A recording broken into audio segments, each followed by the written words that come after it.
Hello students, আজ আমরা CBSE এবং টিবিএসসি ক্লাস 12-এর prose piece first chapter the last lesson নিয়ে আলোচনা করতে যাচ্ছি।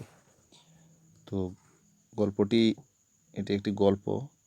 গল্পটি শুরু করার আগে আমি তোমাদের বলে রাখি, দ্য লাস্ট লেসন কথার অর্থ হলো অন্তিম পাঠ বা অন্তিম অধ্যায়। তো গল্পটি শুরু করার আগে আমরা প্রথমে লেখক সম্পর্কে জেনে নিই। সো গল্পটির লেখক হলেন অ্যালফন্স ডডেট। অ্যালফন্স ডডেট 1840 সালে জন্মগ্রহণ করেছিলেন এবং 1897 সালে পরলোক গমন করেন। Alphonse Daudet was a French novelist and short story writer. So Alphonse Daudet ছিলেন একজন ফ্রেঞ্চ নোভেলিস্ট এবং short story writer. The last lesson is set in the days of Franco-Prussian War 1870 to 1871, in which French was defeated by Prussia led by Bismarck. তো আমাদের এই গল্পটি মানে last lesson গল্পটি France Prussia যুদ্ধের পটভূমিতে লেখা। আর যুদ্ধটি হয়েছিল 1870 থেকে 1871 সালের মধ্যে। আর যাতে ফ্রান্স প্রুশিয়ার দ্বারা পরাজিত হয়েছিল, আর প্রুশিয়াকে তখন কর্তৃত্ব দিচ্ছিলেন Bismarck. Prussia then consisted of what now are the nations of Germany, Poland and parts of Austria. তো তখন প্রুশিয়া বলতে বর্তমানে জার্মানি, পোল্যান্ড এবং অস্ট্রিয়ার কিছু অংশ নিয়ে গঠিত ছিল। In the story the French districts of Alsace and Lorraine have passed into Prussian hands. এই গল্পটিতে বলা হয়েছে যে ফ্রান্স তাদের দুইটি ডিস্ট্রিক্ট, যেগুলো ছিল আলসেস এবং লরেইন, এই দুটি ডিস্ট্রিক্ট প্রুশিয়ার হাতে চলে গিয়েছিল। So read the story to find out what effect this had on the life at school. তো চলো এবার পড়া যাক যে এর ফলস্বরূপ স্কুল জীবনে কীরকম প্রভাব পড়েছিল সেটা আমরা এই গল্পে পড়তে যাচ্ছি। তো গল্পটি শুরু করার আগে আমি তোমাদেরকে বলে দিচ্ছি যে এই গল্পের প্রধান চরিত্র হলো ফ্রান্স, যে ছিল একটি স্কুল বয়, আর তার টিচার ছিলেন mister Hamel or Mr. M. Hamel. Okay, চলো এবার গল্পটি শুরু করা যায়। I started for school very late that morning and was in great dread of scolding. তো আমি ওই দিন সকালে খুব দেরিতে স্কুলের জন্য রওনা হয়েছিলাম এবং ভয় পাচ্ছিলাম যে মিস্টার হ্যামেল আমাকে বকাবকি করবে। ড্রেড অফ স্কল্ডিং, এখানে ড্রেড বলতে ফিয়ার বা ভয়, আর স্কল্ডিং মানে বকাঝকা করা। Especially because Mr. Hamel had said that he would question us on participles. আর সেটার প্রধান কারণ ছিল যে মিস্টার হ্যামেল বলেছিলেন যে তিনি আমাদেরকে পার্টিসিপলের উপরে কিছু কোশ্চেন করবেন। And I did not know the first word about them. আর এখানে আমি বলতে ন্যারেটর বা বক্তার কথা বলা হয়েছে। বক্তা বলছেন যে আমি পার্টিসিপল এর প্রথম শব্দটি সম্পর্কেও কিছু জানি না। For a moment I thought of running away and spending the day out of doors. এক মুহূর্তের জন্য আমি ভেবেছিলাম যে চলো পালিয়ে যাই এবং বাইরে দিনটা অতিবাহিত করি। It was so warm, so bright. দিনটা ছিল খুবই উজ্জ্বল এবং গরম। The birds were chirping at the edge of the woods. গাছের শাখাতে বা বনের প্রান্তরে পাখিগুলি কিচিরমিচির করছিল। And in the open field back of the sawmill the Prussian soldiers were drilling. আর মাঠের তেপান্তে সমিল অর্থাৎ করাতকলের যে মিল বা করাতকল, সেখানে প্রুশিয়ান সৈন্যরা ড্রিলিং মানে ওরা এক্সারসাইজ করছিল। It was all much more tempting than the rule for participles, but I had the strength to resist and hurried off to school. এটা ছিল মাচ মোর টেম্পটিং অর্থাৎ অ্যাট্রাক্টিং মানে প্রলুব্ধকর। মানে কিসের কথা বলা হচ্ছে, যে বাইরের যে দৃশ্যটা, বাইরের যে সিনারিওটা, দ্য সিনারিও আউটসাইড, সেটা ছিল much more tempting, attracting than the rules of participles, but I had the strength to resist. কিন্তু বক্তা বলছেন যে আমার সেটা রেসিস্ট অর্থাৎ প্রতিহত করার মতো ক্ষমতা ছিল না। মানে তিনি যে এম হেমেল, তার যে টিচার এম হেমেলের যে শাসন, সেটা প্রতিহত করে সে বাইরে গিয়ে দিনটা অতিবাহিত করবে, এই সাহসটা তার হচ্ছিল না। অ্যান্ড হারিড অফ টু স্কুল, এবং সেজন্য তিনি স্কুলের উদ্দেশ্যে যত দ্রুত সম্ভব রওনা হলেন। When I passed the town hall, there was a crowd in front of the bulletin board.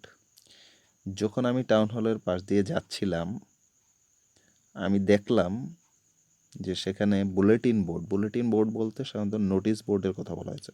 তোমরা নিশ্চয়ই তোমাদের স্কুলে বা যে কোনো অফিসে নোটিশ বোর্ড দেখেছো, যেখানে বিশেষ কোনো বিজ্ঞপ্তি থাকলে সেটা পেস্ট করে দেওয়া হয়। তো বক্তা যখন টাউন হলের সামনে দিয়ে যাচ্ছিলেন, তখন তিনি সেখানে একটি বুলেটিন বোর্ড লাগানো ছিল।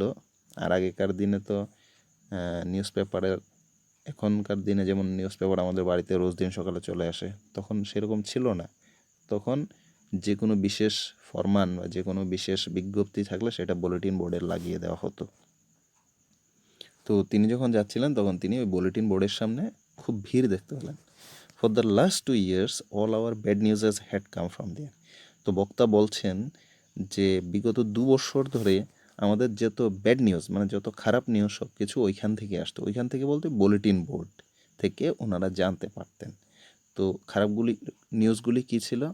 দ্য লস্ট ব্যাটেলস, যুদ্ধে হারা, দ্য ড্রাফট, যে কোনো বিজ্ঞপ্তি, the orders of the commanding officer অথবা কমান্ডিং অফিসারের কোনো অর্ডার, সেগুলি সেই বুলেটিন বোর্ডের মাধ্যমে তারা জানতে পারত। And I thought to myself without stopping, what can be the matter now. তো বক্তা সেখানে দাঁড়াননি, তিনি স্কুলের পথে যাচ্ছিলেন, কিন্তু তিনি মনে মনে ভাবছিলেন, আচ্ছা এখন কি বিষয় হতে পারে, লোক কেন বুলেটিন বোর্ডের সামনে এত ভিড় করছে। Then I hurried by as fast as I could go. The blacksmith watcher who was there with his apprentice reading the bulletin called after me, "Don't go so fast, Bub. You will get to your school in plenty of time." তো আমি যখন সেখান দিয়ে যাচ্ছিলাম তখন একজন blacksmith বলতে কামার, অর্থাৎ যারা লোহার যন্ত্রপাতি বানায়, দা কোরাল কোদল যারা বানায়, তার নাম ছিল কি?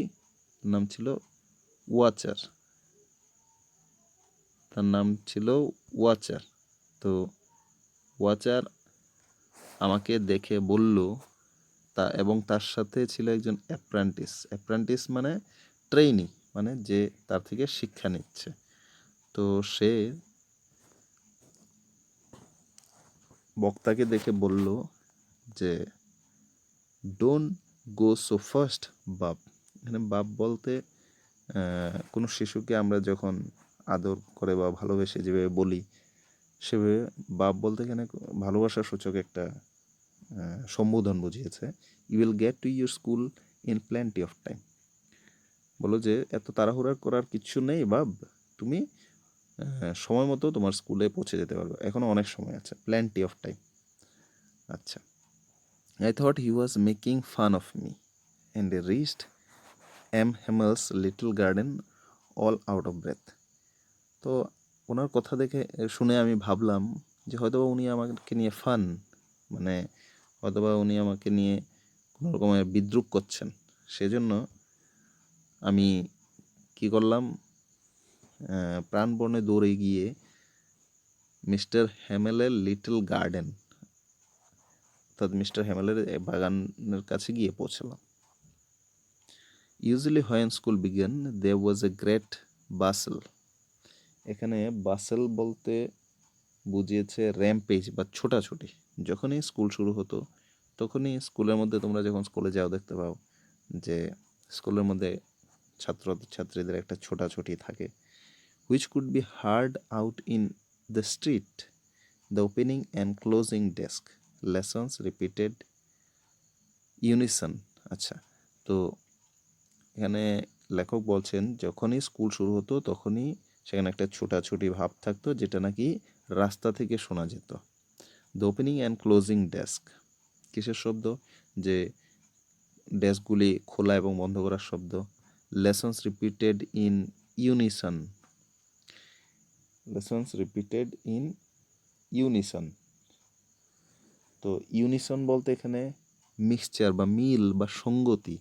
লেসনগুলি যখন ক্লাসের মধ্যে স্যার অথবা ম্যাডামরা যখন পড়ায় তাদের সাথে শিশুরা বা ছাত্রছাত্রীরা যেভাবে সেগুলিকে রিপিটেশন করে, সেটাকে বলছে এখানে একটা সঙ্গতি। ভেরি লাউড, যেটা থাকতো খুবই লাউড, মানে খুব বিকট শব্দ শোনা যেত। With our hands over our ears to understand better, and the teacher's great ruler rapping on the table. আর কি, যেগুলি আমরা কি করতাম, কানে হাত দিয়ে শুনতে পেতাম, ভালো শোনার জন্য আমরা কানে হাত দিতাম। And the teacher's great ruler rapping on the table. আর টিচারের যে রুলার বলতে এখানে যে কোনো স্কেল বা কোনো স্টিক এরকম কিছু বুঝিয়েছে, যেটা র্যাপিং, হিটিং, মানে যখন টিচাররা হাতে ব্যাট নিয়ে টেবিলের মধ্যে যখন আঘাত করে সেই শব্দটা, সেটা শোনা যেত। But now it was also still, কিন্তু এখন সেরকমটা হচ্ছে না। I had counted on the commotion to get to my desk without being seen, but of course that day everything had to be as quiet as Sunday morning. তো আমি ভাবছিলাম commotion, এই গুলমালে অবস্থার মধ্য দিয়ে আমি আমার ডেস্কে চলে যাব, উইদাউট বিং সিন, আর আমাকে কেউ দেখবে না। But of course that day everything had to be as quiet as Sunday morning, কিন্তু ওই দিন ছিল সানডে মর্নিং, অর্থাৎ রবিবার সকালের মতো নিশ্চুপ। মানে রবিবার দিন স্কুলে কেউ যায় না, সেই জন্য সকালটা থেকে চুপচাপ নিশ্চুপ থাকে, এবং সেজন্য এখানে বক্তা বলছেন যে ওই দিনের স্কুল আওয়ারটাও ছিল রবিবার সকালের মতো চুপচাপ। Through the window I so my classmates, জানলা দিয়ে আমি আমার ক্লাসমেটদের দেখতে পেলাম। অলরেডি ইন দেয়ার প্লেসেস, তারা তাদের নিজস্ব জায়গায় বসেছিল। And M Hamel walking up and down with his terrible iron ruler under his arm. আর মিস্টার এম হ্যামেল, উনি তার আয়রন রুলারটাকে তার হাতের নিচে বা বগলের নিচে রেখে তিনি এদিক ওদিক হাঁটাহাঁটি করছিলেন। I had to open the door and go in before everybody. তো আমাকে দরজা খুলে সবার সামনে দিয়ে যেতে হতো, এবং আমি গেলাম। You can imagine how I blast and how frightened I was. তোমরা নিশ্চয়ই বুঝতে পারছো আমি কীরকম ভীত ছিলাম। বাট নাথিং হ্যাপেন, কিন্তু কিছুই সেরকম ঘটল না। M Hamel saw me and said very kindly, go to a place quickly little Franz. তো এম হ্যামেল আমাকে দেখে উনি খুব কাইন্ড হার্টেডলি বললেন যে ফ্রান্স, লিটল ফ্রান্স, ছোট্ট ফ্রান্স, তুমি তোমার জায়গাতে তাড়াতাড়ি চলে যাও। We are beginning without you, আমরা তোমাকে ছাড়াই শুরু করে দিচ্ছিলাম। I jumped over the bench and sat down at my desk. একথা শুনেই আমি লাফ দিয়ে বেঞ্চের উপরে উঠে আমি বসে গেলাম, ডেস্কে বসে গেলাম। Not till then, when I had got a little over my fright, did I see that our teacher had on his beautiful green coat. তো তখনও আমি লক্ষ্য করিনি যে আমাদের স্যার ওই দিন তার বিউটিফুল গ্রিন কোটে, মানে সবুজ কালারের কোটে সেজে এসেছিলেন। His a frilled shirt and little black silk cap, এবং তার যে শার্ট, স্ট্রাইপড শার্ট, এবং মাথায় ছিল লিটল ব্ল্যাক সিল্ক ক্যাপ, সিল্কের একটা ক্যাপ, অল এমব্রয়ডার্ড, যেটা ছিল এমব্রয়ডারি করা। এমব্রয়ডারি হলো একটা এক ধরনের শিলি, তোমরা নিশ্চয়ই দেখেছ। That he never or except on inspection and prize days, যেটা তিনি ইন্সপেকশন অর্থাৎ স্কুল পরিদর্শন অথবা প্রাইজ ডে মানে যেদিন অ্যানুয়াল ডে বা অ্যানুয়াল ফাংশন ডে যখন প্রাইজ দেওয়া হয় সেই দিনগুলো ছাড়া উনি এটা পড়তেন না। Besides the whole school seemed so strange and solemn, তার পাশাপাশি স্কুলটাও কীরকম যেন স্ট্রেঞ্জ দেখাচ্ছিল, সোলেম দেখাচ্ছিল। But the thing that surprised me most was to see on the back benches that were always empty, the village people sitting quietly like ourselves. কিন্তু যেটা দেখে আমি অবাক হয়েছিলাম সেটা হলো অন্যদিন স্কুলে ক্লাসের লাস্ট বেঞ্চগুলি থাকতো এমটি, কিন্তু ওই দিন গ্রামের লোকেরা সেই বেঞ্চগুলিতে এসে বসেছিল। Old Hauser with his a 3 cornered hat, সেখানে ছিল ওল্ড হসার, হসার একজনের নাম, তিনি একটা 3 কর্নার্ড হ্যাট, মানে 3 কর্নার্ড হ্যাট মানে একটা হ্যাট মানে টুপি, যে টুপিটা 3টা কোনা ছিল। দ্য ফর্মার মেয়র, ফর্মার মানে প্রাক্তন মেয়র, মেয়র মানে তোমরা নিশ্চয়ই বুঝতে পারছো যে শহরের যে মেয়র থাকে সে মেয়রকে এখানে বোঝানো হচ্ছে, ফর্মার মানে প্রাক্তন। দ্য ফর্মার পোস্টমাস্টার, প্রাক্তন postmaster, and several others besides, এবং তাদের পাশাপাশি আরও অন্য অনেকেই ছিল। এভরিবডি লুকড স্যাড, সবাইকেই স্যাড অর্থাৎ দুঃখিত মনে হচ্ছিল। And Hauser had brought an old primer, আর হসার তার সাথে প্রাইমার, অর্থাৎ প্রাইমার বলতে যেটা দিয়ে মনে করো কোনো একটা লেসনের যে প্রাথমিক ধারণাটা আমরা যেটা থেকে পাই সেটাকে বলে primer. Thumbed at the edges, হাত দিয়ে ধরে রেখেছিল এক ধারে। And he held it open on his knees, এবং তার হাঁটুতে সেটা খুলে বসেছিল। With his a great spectacles lying across the pages, এবং চোখে চশমা দিয়ে সে পেজগুলির দিকে দেখছিল। When I was wondering about it all, M. Hamel mounted his chair. যখন আমি এগুলি দেখছিলাম তখন এম হ্যামেল তার চেয়ারে বসলো। and in the same grave and gentle tone which he had used to me, said, "My children, this is the last lesson I shall give you."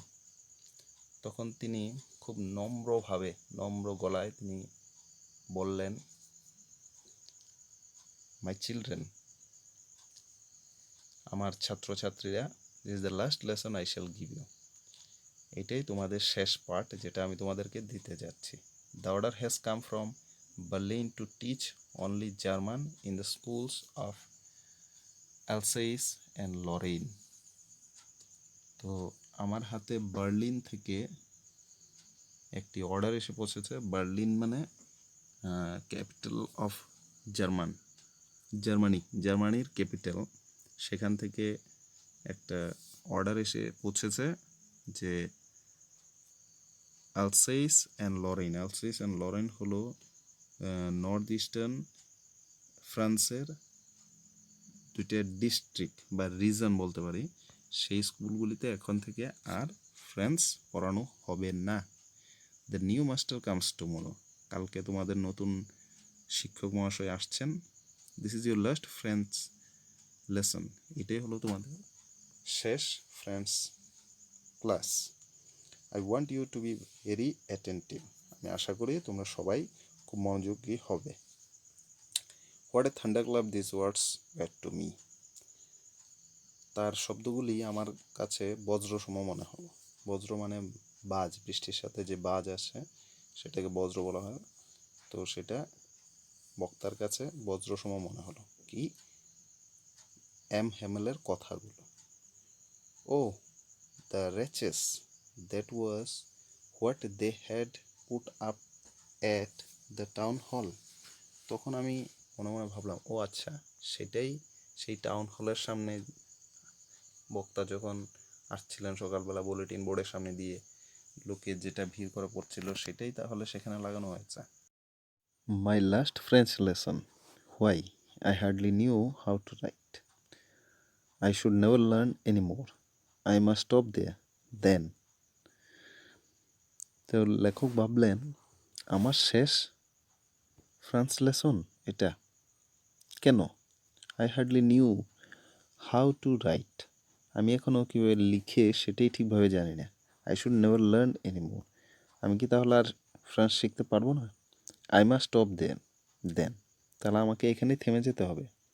O how sorry I was for not learning my lessons, for seeking birds eggs or going sliding on the Saar. তো তখন লেখন ভাবলেন, নিজে নিজে দুঃখ প্রকাশ করলেন যে আমি কেন আমার লেসনগুলিকে মনোযোগ দিয়ে পড়িনি, কেন আমি পাখির ডিম কুড়োতে গেলাম, অথবা কেন আমি সারের তীরে, সার একটা নদীর নাম, সারের তীরে আমি স্লাইডিং মানে ঘুরতে গিয়েছিলাম। মাই books that had seemed such a nuisance a while ago, so heavy to carry, my grammar and my history of the saints were old friends now that I couldn't give up. তো আমার যে বইগুলি যেগুলি কিছুক্ষণ আগেও খুব ভারী মনে হচ্ছিল, যেমন আমার গ্রামার বই, হিস্ট্রির বই, সাধুসন্তের যে হিস্ট্রির বই, সেগুলি এখন আমার মনে হচ্ছে যে এগুলি অনেক পুরানো বন্ধু, যেগুলিকে আমি কোনোভাবেই ছাড়তে পারবো না। And M Hamel too, the idea that he was going away, that I should never see him again, made me forget all about his ruler and how cranky he was. এবং এই ধারণাটা যে মিস্টার হ্যামেল চলে যাচ্ছেন, সেই কথাটা মনে করলেই আমি তার যে বেতের আঘাত অথবা তার যে কঠোরতা, সেগুলো সম্পর্কে সব ভুলে গেলাম। Poor man, it was in honor of this last lesson that he had put on his fine Sunday clothes. And now I understood. আমি বুঝতে পারলাম যে ও আচ্ছা, লোকটি অবস্থা আমি বুঝতে পারলাম, এবং বুঝতে পারলাম যে তিনি কেন সানডে ক্লথস পরে এখানে এলেন। Why the old man of the village was sitting there in the back of the room. এবং আমি বুঝতে পারলাম কেন গ্রামের লোকেরা, গ্রামের বৃদ্ধ লোকেরা সেখানে এসেছিল, ক্লাসরুমের মধ্যে বসেছিল। It was because they were sorry too that they had not gone to school more. কারণ ওরা বলতে চাইছিল, ওরা দুঃখ প্রকাশ করতে চাইছিল যে ওরা আর স্কুলে যেতে পারেনি বা স্কুলে বেশি দিন আসতে পারেনি। It was their way of thanking our master for his 40 years of faithful service and of showing their respect for the country that was theirs no more. তো ওটা ওদের রেসপেক্ট শো করার একটা পদ্ধতি ছিল, যে ওদের মাস্টার যে নাকি এখানে বিগত 40 বছর ধরে চাকরি করছিল, তাকে রেসপেক্ট বা শ্রদ্ধা জানানোর একটা পদ্ধতি ছিল, সেজন্য ওরা ওই দিন স্কুলে এসেছিল। While I was thinking of all this, I heard my name to call. যখনই আমি এগুলি ভাবছিলাম তখনই আমি শুনলাম আমার নাম ধরে ডাকা হলো। It was my turn to recite. এবং তখন আমার আবৃত্তি করার সময় ছিল। এখানে রিসাইট বলতে ঠিক আবৃত্তি না, আমার বলার পালা ছিল। What would I not have given to be able to say that dreadful rule for the participle, although very loud and clear and without one mistake. আমি পার্টিসিপেলের রুলগুলিকে ভালোভাবে বলার জন্য যেন একটু মিস্টেক না হয়, সেটা করার জন্য আমি কতই না চেষ্টা করেছিলাম। But I got mixed up on the first words and stood there. কিন্তু আমি যখনই সেখানে দাঁড়ালাম, আমি সব কিছু গুলিয়ে ফেললাম। Holding on my onto my desk, my heart beating and not daring to look up. আমি আমার ডেস্কে ধরে দাঁড়িয়ে রইলাম এবং আমার বুক কাঁপতে শুরু করলো এবং আমি চোখ খুলতেও ভয় পেলাম। I heard M. Hamel say to me, I won't scold you, little friends. You must feel bad enough. তখন আমি শুনতে পারলাম যে এম হ্যামেল আমাকে বলল যে আমি তোমাকে বকাঝোকা করব না, little friends, you must feel bad enough. আমি জানি যে তুমি নিজে থেকেই খুব খারাপ পাচ্ছ। সি হাউ ইট ইজ, দেখো এটা কেমন। এভরিডে উই হ্যাভ সেই টু আওয়ার সেলফ, বাহ I have plenty of time. আমরা সবসময় বলে এসেছি, নিজেদেরকে বলে এসেছি যে আমার অনেক সময় আছে। আই লার্ন ইট টুমরো, আমি আগামীকাল এটা শিখব। And now you see where we have come out, এবং তুমি এখন দেখতে পাচ্ছ যে আমরা কোথায় এসে পৌঁছেছি। That's the great trouble with Alsace, এইটাই আলসেইসের সবচেয়ে বড় সমস্যা। She puts off learning till tomorrow, সে আগামী দিন পর্যন্ত শিখতে থাকে। Those fellows out there will have the right to say to you, how is it? You pretend to be Frenchman and yet you can neither speak nor write your own language. আর এখন ওরা, ওরা বলতে কারা? জার্মানরা হয়তো বা ব্যঙ্গ করে তোমাদেরকে বলবে যে আচ্ছা ফ্রেঞ্চের লোক হওয়ার ভান ধরছ, তোমরা তো না বলতে পারো না লিখতে পারো। But you are not the worst, poor little friends. কিন্তু লিটল ফ্রেন্ডস, তুমি সবচেয়ে খারাপ না। We have all a great deal to reproach ourselves with, আমাদের কিছু একটা করার সুযোগ এসেছে, সবাইকেই করতে হবে।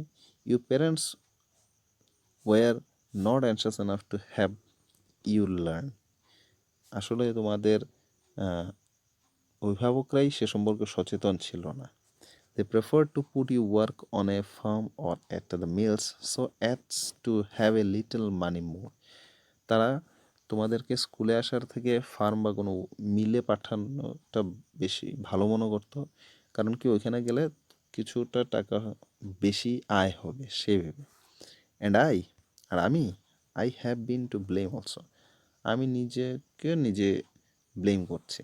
Have I not often sent you to water my flowers instead of learning you lessons, আমি কি তোমাদেরকে তোমাদের লেসনটা না শিখিয়ে ফুল গাছে জল দেওয়ার জন্য পাঠাইনি? And when I wanted to go fishing did I not just give you holiday, আর আমি যখন মাছ ধরতে যেতাম আমি কি তোমাদেরকে ছুটি দিয়ে দেইনি? Then from one thing to another M Hamel went on to talk of the French language, saying that it was the most beautiful language in the world. তখন একের পর এক কথা বলতে বলতে তখন এম হ্যামেল বললেন যে ফ্রেঞ্চ হলো পৃথিবীর বা এই বিশ্বের সবচেয়ে সুন্দর language, the clearest, the most logical, যেটা মানে খুবই ক্লিয়ার এবং খুবই logical. That we must guard it among us and never forget it, যেটা আমাদের গার্ড করে রাখতে হবে এবং কখনোই আমরা ভুলতে পারবো না। Because when a people are enslaved, as long as they hold fast to their language, it is as if they had the key to their prison. কারণ যখনই কোনো লোক তার ফার্স্ট ল্যাঙ্গুয়েজ বা মাদার টাংকে শিখে নেয়, সেটা এরকম যে যে ব্যক্তি প্রিজন বা জেলে আছে মনে হয় যেন তার কাছে তার চাবিটা আছে।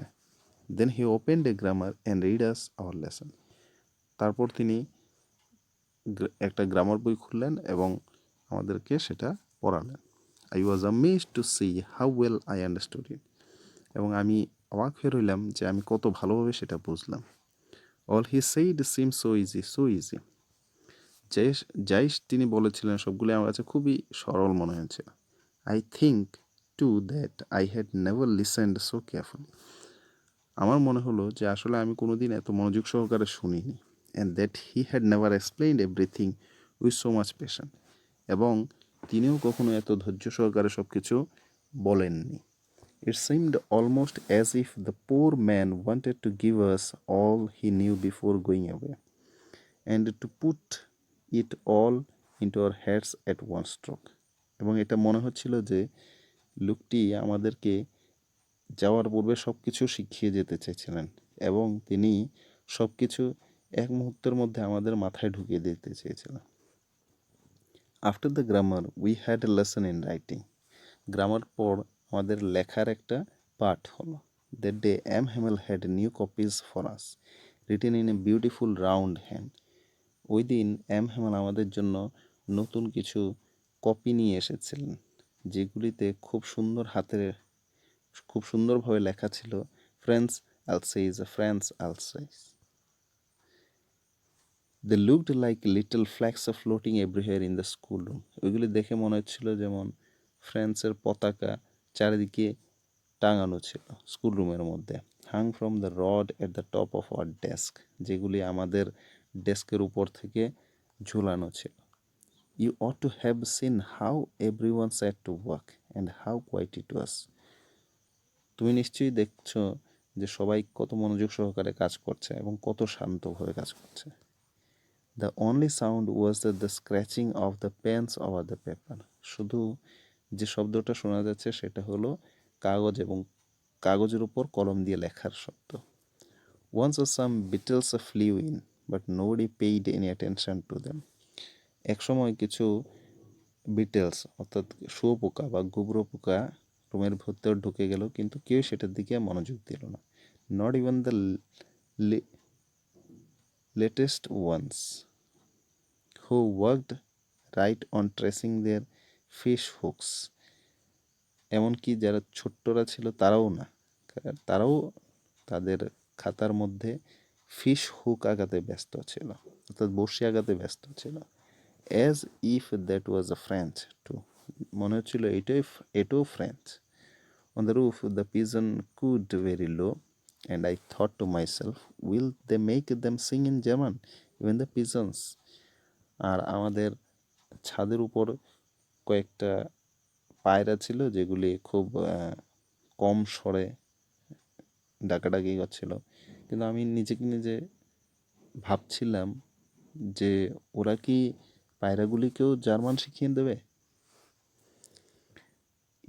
Whenever I looked up from my writing, I saw M. Hamel sitting motionless in his chair and gazing first at one thing, then at another, as if he wanted to fix in his mind just how everything looked in that little schoolroom.